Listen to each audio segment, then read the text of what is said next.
டின்னருக்கு வந்து ஒரு டிஃப்ரெண்ட்டான சப்பாத்தி, டொமேட்டோ சப்பாத்தியும் தொட்டுக்கிறதுக்கு ஒரு டிஃப்ரெண்ட்டான side dish using baby corn வச்சு பண்ணலான்னு இருக்கோம். ஸோ ஃபஸ்ட்டு வந்து டொமேட்டோ சப்பாத்தி எப்படி பண்ணணும், அதுக்கு மாவு எப்படி ரெடி பண்ணணும்னு பார்த்துக்கலாம். ஒரு மிக்ஸி ஜார் இவ்வளோ, அதாவது இது கோதுமை மாவு, இதில் உப்பு போட்டுக்கணும், தேவையான அளவு உப்பு போட்டுக்கணும். இந்த கோதுமை மாவுக்கு ஒரு மிக்சியில் அரைக்க போகிறோம் ஒன்று. அது என்னென்னா, இந்த கோதுமை மாவுக்கு தக்காளி ஒரு 4 தக்காளி எடுத்திருக்கேன் நான். நீங்கள் பெங்களூர் தக்காளி அண்ட் நாட்டு தக்காளி சேர்த்து எடுத்துக்கோங்க வேணாம், ஏன்னா அப்போ தான் புளிப்பு இருக்கும் நாட்டு தக்காளியில் தான். நான் ஃபுல்லாகவே நாட்டு தக்காளி தான் எடுத்திருக்கேன். ஸோ அதை போட்டுட்டு பூண்டு கொஞ்சம் போட்டுக்கணும். இது வந்து கொடைக்கானல்லேருந்து வாங்கிட்டு வந்த பூண்டு, இது கொஞ்சம் போட்டுக்கிறேன். இன்னும் பூண்டு பிடிச்சவங்க இன்னும் நிறையா போடலாம், நான் கொஞ்சம் தான் போடுறேன். அதுக்கப்புறம் இதுக்கு வேண்டிய காரப்பொடி, நீங்கள் வத்த மிளகாயை வந்து ரெட் சில்லியை வந்து வெந்நீரில் ஊற வச்சுட்டும் போடலாம். அப்படி போடுறதா இருந்தால் ஃபில்டர் பண்ணி தான் யூஸ் பண்ணுவோம், எப்படியுமே லாஸ்ட்டில் ஒரு வாட்டி ஃபில்டர் பண்ணுவோம் அதை. ஸோ தக்காளி 4, பூண்டு, ரெட் சில்லி பவுடர், இந்த 3 இப்போ அரைச்சின்னு வரேன். அரைச்சின்னு வந்துட்டு இதில் போட்டு ஃபில்டர் பண்ணிவிட்டு இதில் போட்டு தண்ணியே யூஸ் பண்ண மாட்டோம், தண்ணி படுத்தி இதை போட்டு மிக்ஸ் பண்ணி மாவு பிசைய போகிறோம். அரைச்சின்னு வந்துட்டு காட்டுறேன். அரைச்சி கொண்டு வந்துட்டோம். இதில் வந்து தக்காளி, பூண்டு, ரெட் சில்லி பவுடர், இதை வந்து நம்ம இப்போ ஃபில்டர் பண்ணிக்க போகிறோம்.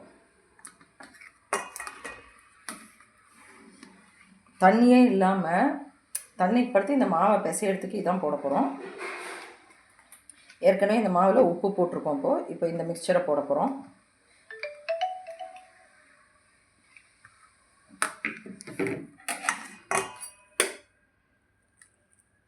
இதை போட்டுட்டு அதுக்கப்புறம் கொஞ்சம் ஓமம் வேணும்னா நம்ம போட்டுக்கலாம். உங்களுக்கு ஜீரகம் வேணுனாலும் நீங்கள் போட்டுக்கலாம். நான் வந்து ஜீரகம் போட போகிறதில்ல, ஓமம் மட்டும்தான் போட போகிறேன். ஸோ இந்த மாதிரி போட்டு இந்த மாவு பிசைஞ்சுக்கணும். கொஞ்சம் ஆயில் ஊற்றிக்கலாம். நான் மிக்ஸ் பண்ணிவிட்டு பிசைஞ்சிட்டு காட்டுறேன் உங்களுக்கு. இதில் போட்டுட்டோம் இல்லையா, நம்ம அரைச்ச விழுதை வந்து ஃபில்டர் பண்ணி இதில் போட்டு உப்பு போட்டு கோதுமை மாவு, இப்போ ஓமம் போடுறோம். ஓமத்தை கொஞ்சம் க்ரஷ் பண்ணி போடணும். ஜீரகம் வேணுங்கிறவங்க போட்டுக்கலாம், நான் ஜீரகம் போடல, போட்டாலும் நல்லாயிருக்கும். இதை இப்போ நல்லா பிசைஞ்சு இது கொஞ்சம் நேரம் இருக்கணும். நம்ம கிரேவி பண்ணுற டைம் இது இருந்தால் போதும். அப்புறம் நம்ம சப்பாத்தி பண்ண ஆரம்பிக்கலாம். கொஞ்சம் எண்ணெய் ஊற்றிக்கலாம். எண்ணெய் ஊற்றி கொஞ்சம் கடைசியாக எண்ணெய் ஊற்றி பிசைச்சிக்கலாம். ஒரு வாட்டி பிசைஞ்சிட்டு எல்லாத்தையும் மிக்ஸ் ஆனோடனே கொஞ்சம் எண்ணெய் ஊற்றிக்கலாம். மாவு ரெடி பண்ணி வச்சாச்சு, எண்ணெய் ஊற்றி பிசைஞ்சு வச்சாச்சு. இப்போ இது கொஞ்சம் நேரம் ரெஸ்ட் ஆகட்டும். அடுத்தது நம்ம வந்து பேபி கார்ன் யூஸ் பண்ணி ஒரு கிரேவி பண்ண போகிறோம். அந்த கிரேவி பண்ணிவிட்டு அதுக்கப்புறமா இந்த சப்பாத்தி பண்ண ஆரம்பிக்கலாம். அது வரைக்கும் இது ரெஸ்ட் ஆகட்டும்.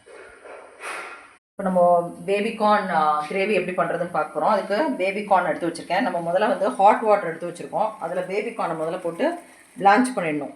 அது எப்படின்னா, ஒரு நல்லா ஹாட் வாட்டர் இருந்தோன்னா அதில் பேபி கார்னை போட்டுட்டு ஒரு 1 or 2 minutes இருந்தால் போதும். அப்புறம் அதை அப்படியே வடிகட்டி வச்சுக்கணும்.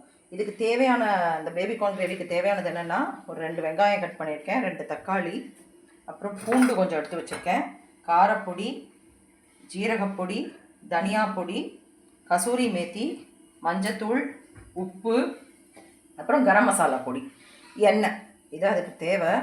இது இப்போ எப்படி பண்ணுறதுன்னு பார்க்கலாம். நம்ம கடாயை வச்சு அதில் வந்து ஆயில் ஊற்றிருக்கோம். ஆயில் ஹீட் ஆகட்டும். ஹீட் ஆன உடனே நம்ம 2 வெங்காயம் கட் பண்ணி வச்சுருக்கோம் இல்லையா, அதை போட போகிறோம்.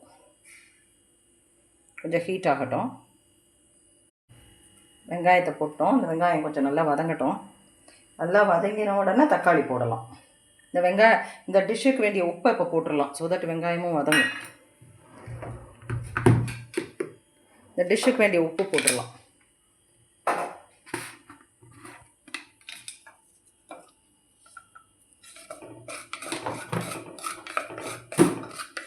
இந்த வெங்காயம் வதக்கட்டும். வதங்கினோன்னு காட்டுறேன்.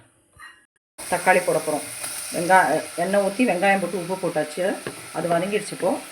இப்போது தக்காளி போட்டாச்சு. தக்காளியும் நல்லா வதங்கட்டும். கொஞ்சம் வதங்கினோன்னு நம்ம மஞ்சள் பொடியெலாம் ஆட் பண்ணலாம். தக்காளியும் வதங்கிடுச்சு. இதில் இன்னொரு முக்கியமான இன்க்ரீடியன்ட் சொல்ல விட்டுட்டேன். இன்க்ரீடியன்ட் சொல்லும்போது முந்திரி பருப்பு, அப்போ தான் இந்த கிரேவி நல்லா வரும் ரிச்சா. ஸோ முந்திரி பருப்பு கொஞ்சம் ஆட் பண்ணிக்கலாம். ஒரு ஹேண்ட்ஃபுல் ஆஃப் முந்திரி பருப்பு இதில் ஆட் பண்ணிவிட்டு, இப்போது இதில் மஞ்சப்பொடி ஒரு ஸ்பூனும் 1/4 ஸ்பூனும் போட்டுக்கலாம். அப்புறம் இப்போ வதக்கும் போது கொஞ்சம் போட போகிறோம். அப்புறம் நம்ம வதக்கிட்டு அரைச்சி எடுத்துகிட்டு வந்தோடனே திரும்பி இதெல்லாம் போட போகிறோம். இப்போ நம்ம மஞ்சப்பொடி கொஞ்சம் போட்டிருக்கோம், ஜீரகத்தூள் கொஞ்சம், தனியாத்தூள் ஒரு ஸ்பூன் போடலாம். அப்புறம் காரப்பொடி உங்களுக்கு எவ்வளோ காரம் வேணுமோ அதுக்கு தகுந்த மாதிரி போட்டுக்கோங்க. அவ்வளோதான். இதை போட்டு முதல்ல இப்போ வதக்கிடலாம். இதை வதக்கிட்டு இதை ஆற வச்சுட்டு இதை அரைக்கணும். இதில் பூண்டையும் போட்டுடலாம். பூண்டு போட்டு வதக்கிக்கணும் கொஞ்சம். ஸோ இதையும் போட்டுட்டு மொத்தமாக இப்போ எல்லாத்தையும் வதக்கிட்டு கொஞ்சம் ஆற வச்சுட்டு அரைச்சிக்கலாம். டின்னருக்கு வந்து ஒரு டிஃப்ரெண்ட்டான சப்பாத்தி, டொமேட்டோ சப்பாத்தியும் தொட்டுக்கிறதுக்கு ஒரு டிஃப்ரெண்ட்டான side dish using baby corn வச்சு பண்ணலான் இருக்கோம். ஸோ ஃபஸ்ட்டு வந்து டொமேட்டோ சப்பாத்தி எப்படி பண்ணணும், அதுக்கு மாவு எப்படி ரெடி பண்ணணும்னு பார்த்துக்கலாம். ஒரு மிக்ஸி ஜார் இவ்வளோ, அதாவது இது கோதுமை மாவு, இதில் வந்து உப்பு போட்டுக்கணும், தேவையான அளவு உப்பு போட்டுக்கணும். இந்த கோதுமை மாவுக்கு ஒரு மிக்சியில் அரைக்க போகிறோம் ஒன்று. அது என்னென்னா, இந்த கோதுமை மாவுக்கு தக்காளி ஒரு 4 தக்காளி எடுத்திருக்கேன் நான். நீங்கள் பெங்களூர் தக்காளி அண்ட் நாட்டு தக்காளி சேர்த்து எடுத்துக்கோங்க வேணாம், ஏன்னா அப்போ தான் புளிப்பு இருக்கும் நாட்டு தக்காளியில் தான். நான் ஃபுல்லாகவே நாட்டு தக்காளி தான் எடுத்திருக்கேன். ஸோ அதை போட்டுட்டு பூண்டு கொஞ்சம் போட்டுக்கணும். இது வந்து கொடைக்கானல்லேருந்து வாங்கிட்டு வந்த பூண்டு, இது கொஞ்சம் போட்டுக்கிறேன். இன்னும் பூண்டு பிடிச்சவங்க இன்னும் நிறையா போடலாம், நான் கொஞ்சம் தான் போடுறேன். அதுக்கப்புறம் இதுக்கு வேண்டிய காரப்பொடி, நீங்கள் வத்த மிளகாயை வந்து ரெட் சில்லியை வந்து வெந்நீரில் ஊற வச்சுட்டும் போடலாம். அப்படி போடுறதா இருந்தால் ஃபில்டர் பண்ணி தான் யூஸ் பண்ணுவோம். எப்படியுமே லாஸ்ட்டில் ஒரு வாட்டி ஃபில்டர் பண்ணுவோம் அதை. ஸோ தக்காளி 4, பூண்டு, ரெட் சில்லி பவுடர், இந்த 3 இப்போ அரைச்சின்னு வரேன். அரைச்சின்னு வந்துட்டு இதில் போட்டு ஃபில்டர் பண்ணிவிட்டு இதில் போட்டு தண்ணியே யூஸ் பண்ண மாட்டோம். தண்ணி படுத்தி இதை போட்டு மிக்ஸ் பண்ணி மாவு பிசைய போகிறோம். அரைச்சின்னு வந்துட்டு காட்டுறேன். அரைச்சி கொண்டு வந்துட்டோம். இதில் வந்து தக்காளி, பூண்டு, ரெட் சில்லி பவுடர், இதை வந்து நம்ம இப்போ ஃபில்டர் பண்ணிக்க போகிறோம். தண்ணியே இல்லாமல் தண்ணி படுத்தி இந்த மாவை பிசையறதுக்கு இதான் போட போகிறோம். ஏற்கனவே இந்த மாவில் உப்பு போட்டிருக்கோம். இப்போ இந்த மிக்சரை போட போகிறோம்.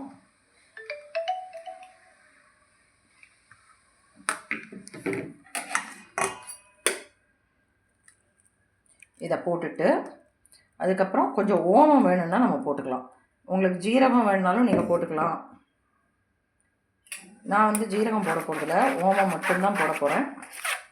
ஸோ இந்த மாதிரி போட்டு இந்த மாவை பிசைஞ்சிக்கணும். கொஞ்சம் ஆயில் ஊற்றிக்கலாம். நான் மிக்ஸ் பண்ணிவிட்டு பிசைஞ்சிட்டு காட்டுறேன் உங்களுக்கு. இதில் போட்டுட்டோம் இல்லையா, நம்ம அரைச்ச விழுதை வந்து ஃபில்டர் பண்ணி இதில் போட்டு உப்பு போட்டு கோதுமை மாவு, இப்போ ஓமம் போடுறோம். ஓமத்தை கொஞ்சம் க்ரஷ் பண்ணி போடணும். ஜீரகம் வேணுங்கிறவங்க போட்டுக்கலாம், நான் ஜீரகம் போடல, போட்டாலும் நல்லாயிருக்கும். இதை இப்போ நல்லா பிசைஞ்சு இது கொஞ்சம் நேரம் இருக்கணும். நம்ம கிரேவி பண்ணுற டைம் இது இருந்தால் போதும். அப்புறம் நம்ம சப்பாத்தி பண்ண ஆரம்பிக்கலாம். கொஞ்சம் எண்ணெய் ஊற்றிக்கலாம். எண்ணெய் ஊற்றி கொஞ்சம் கடைசியாக எண்ணெய் ஊற்றி பிசைச்சிக்கலாம். ஒரு வாட்டி பிசைஞ்சிட்டு எல்லாத்தையும் மிக்ஸ் ஆனோடனே கொஞ்சம் எண்ணெய் ஊற்றிக்கலாம்.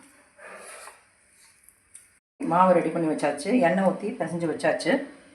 இப்போ இது கொஞ்சம் நேரம் ரெஸ்ட் ஆகட்டும். அடுத்தது நம்ம வந்து பேபி கார்ன் யூஸ் பண்ணி ஒரு கிரேவி பண்ண போகிறோம். இந்த கிரேவி பண்ணிவிட்டு அதுக்கப்புறமா இந்த சப்பாத்தி பண்ண ஆரம்பிக்கலாம். அது வரைக்கும் இது ரெஸ்ட் ஆகட்டும்.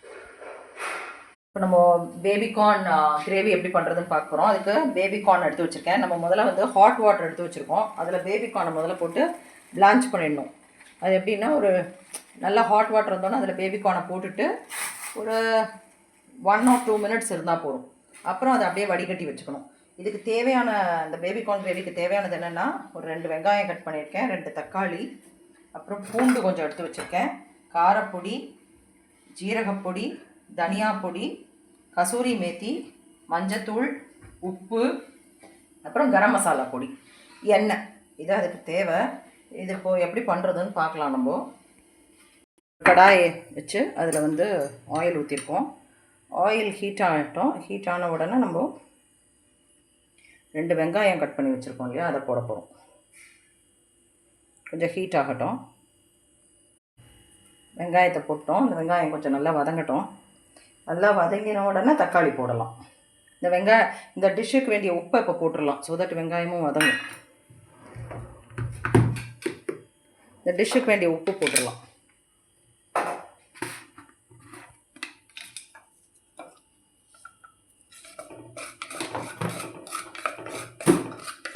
இந்த வெங்காயம் வதக்கட்டும். வதங்கினோன்னு காட்டுறேன். தக்காளி போட போகிறோம். எண்ணெய் ஊற்றி வெங்காயம் போட்டு உப்பு போட்டாச்சு. அது வதங்கிடுச்சு. இப்போது தக்காளி போட்டாச்சு. தக்காளியும் நல்லா வதங்கட்டும். கொஞ்சம் வதங்கினோன்னு நம்ம மஞ்சள் பொடியெலாம் ஆட் பண்ணலாம். தக்காளியும் வதங்கிடுச்சு. இதில் இன்னொரு முக்கியமான இன்க்ரீடியன்ட் சொல்ல விட்டுட்டேன். இன்க்ரீடியன்ட் சொல்லும்போது முந்திரி பருப்பு. அப்போ தான் இந்த கிரேவி நல்லா வரும் ரிச்சா. ஸோ முந்திரி பருப்பு கொஞ்சம் ஆட் பண்ணிக்கலாம், ஒரு ஹேண்ட்ஃபுல் ஆஃப் முந்திரி பருப்பு இதில் ஆட் பண்ணிவிட்டு இப்போது இதில் மஞ்சப்பொடி ஒரு ஸ்பூனும் 1/4 ஸ்பூனும் போட்டுக்கலாம். அப்புறம் இப்போ வதக்கும் போது கொஞ்சம் போட போகிறோம், அப்புறம் நம்ம வதக்கிட்டு அரைச்சி எடுத்துகிட்டு வந்தோடனே திரும்பி இதெல்லாம் போட போகிறோம். இப்போ நம்ம மஞ்சப்பொடி கொஞ்சம் போட்டிருக்கோம், ஜீரகத்தூள் கொஞ்சம், தனியாத்தூள் 1 ஸ்பூன் போடலாம், அப்புறம் காரப்பொடி உங்களுக்கு எவ்வளோ காரம் வேணுமோ அதுக்கு தகுந்த மாதிரி போட்டுக்கோங்க. அவ்வளோதான். இதை போட்டு முதல்ல இப்போ வதக்கிடலாம். இதை வதக்கிட்டு இதை ஆற வச்சுட்டு இதை அரைக்கணும். இதில் பூண்டையும் போட்டுடலாம், பூண்டு போட்டு வதக்கிக்கணும் கொஞ்சம். ஸோ இதையும் போட்டுட்டு மொத்தமாக இப்போ எல்லாத்தையும் வதக்கிட்டு கொஞ்சம் ஆற வச்சுட்டு அரைச்சிக்கலாம். நம்ம வந்து அந்த தக்காளி வெங்காயம் அந்த கிரேவி அந்த வதக்கணும் இல்லையா, அதெல்லாம் அரைச்சின்னு வந்தாச்சு. இப்போது திரும்பி வந்து ஒரு கடாயில் வந்து கொஞ்சோண்டு எண்ணெய் ஊற்றிக்கணும். எண்ணெய் ஊற்றிட்டு எண்ணெய் காயட்டும். காஞ்ச உடனே இந்த கிரேவியை நம்ம அப்படியே இதில் ஊற்றி வதக்கப்போம். வதக்கினது நம்ம அரைச்சிருக்கோம். திரும்பி இப்போ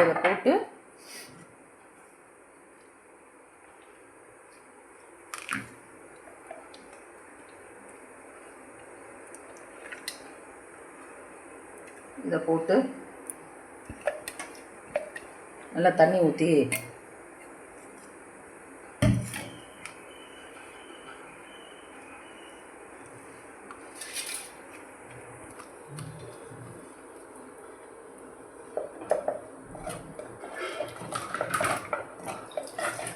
இந்த கிரேவி வந்து இந்த இப்போ எடுத்துருக்கோம் இல்லையா, இந்த ரெட் மிக்ஸ்சர், இது வந்து காமன்.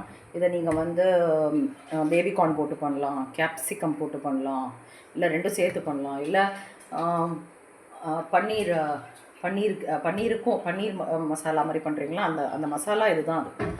அப்புறம் க்ரீன் பீஸ் போட்டு மட்டர் மலாய் மாதிரி எதாவது பண்ணிங்கன்னா அதுக்கும் இதான் கிரேவி. ஸோ இது காமன் கிரேவி. இதை பண்ணிவிட்டு நம்ம எல்லாத்துக்குமே யூஸ் பண்ணிக்கலாம்.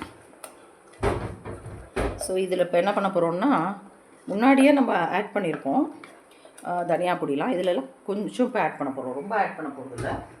இதில் கொஞ்சம் தண்ணி ஊற்றிட்டு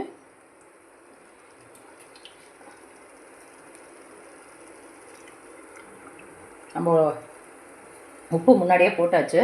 இப்போ இதில் வந்து கொஞ்சோண்டு ஜீரகப்பொடி வாசனைக்கு போட போகிறோம், ரொம்ப இல்லை.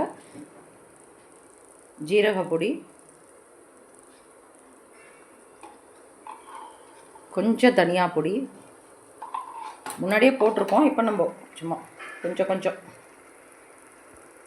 தனியா பொடி, அப்புறம் கரம் மசாலா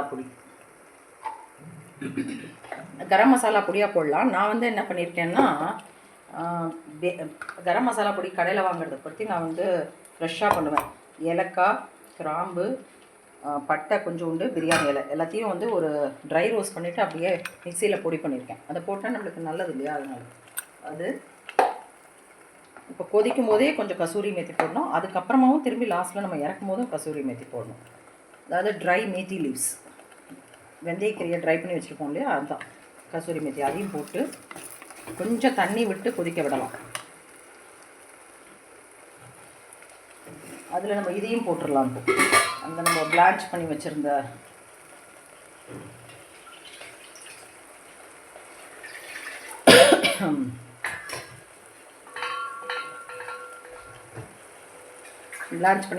பேபிகார்னையும் போட்டுடலாம். இதெல்லாம் சேர்ந்து இப்போ கொதிக்கணும். நல்லா கொதித்து ஒரு 20 மினிட்ஸ் மூடி வச்சிடலாம். மூடி வச்சுட்டு இப்போ நல்லா இது கொதிக்கணும். இது கொதித்து வந்தோடனே உங்களுக்கு காட்டுறேன். கொதிச்செடுத்து இப்போ கடைசியாக நம்ம வந்து கசூரி மேத்தி ஃப்ரெஷ்ஷாக போட்டுட்டு, ஏன்னா அந்த வாசனை நல்லாயிருக்கும், அது கொதிச்சும் போதும் நல்லாயிருக்கும். இப்போ ஃபைனலாக போட்டுட்டு மிக்ஸ் பண்ணிவிட்டு மூடி வச்சிட போகிறோம். நம்மளோட பேபிகார்ன் கிரேவி தயாராகிடுது. இப்போ நம்ம சப்பாத்தி மாவை பிசைஞ்சு வச்சுருந்தோம் இல்லையா, சப்பாத்தி பண்ணிவிட்டு உங்களுக்கு காட்டுறேன். Chapati with baby corn gravy ready ஆகிடுது. நீங்களும் ட்ரை பண்ணி பாருங்கள், சூப்பராக இருக்கும் அது. Happy cooking, happy eating. Thank you.